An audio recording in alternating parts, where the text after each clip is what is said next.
வணக்கம் நண்பர்களே, நான் உங்கள் பெரியசாமி ஜோதிடர். சரிங்களா?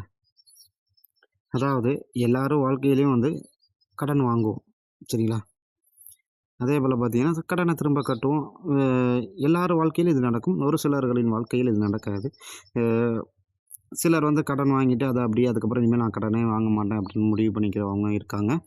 சிலர் தொடர்ந்து கடன் வாங்குறவங்களும் இருக்காங்க. சரிங்களா? அ சிலர் அந்த கடன்னால அவதிப்படுவார்கள் இல்லையா? அவர்களுக்கு தான் அந்த பதிவு. அதாவது அ குருவும், கேதுவும் சரிங்களா? இணைஞ்சிருந்தாலும் சரி, அவருக்கு தெரியும் அந்த கேது இருந்தாலும் சரி.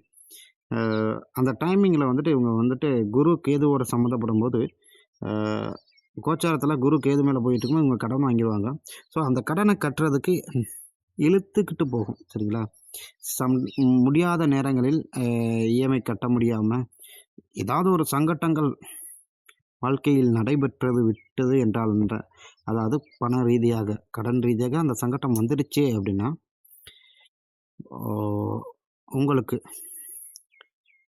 நரசிம்மர் வழிபாடு தான் கரெக்ட்டா இருக்கும். அதாவது கழுத்தை நெரிக்கக்கூடிய அளவுக்கு கடன் பிரச்சனை வந்துவிட்டது என்றால், யோக நரசிம்மர் சரிங்களா?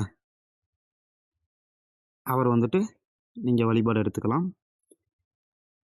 அப்படி இல்லை என்றால், லட்சுமி நரசிம்மர் வழிபாடும் நீங்க எடுத்துக்கிட்டீங்கன்னா, உங்களுக்கு சிறப்பு வாய்ந்ததாக இருக்கும்.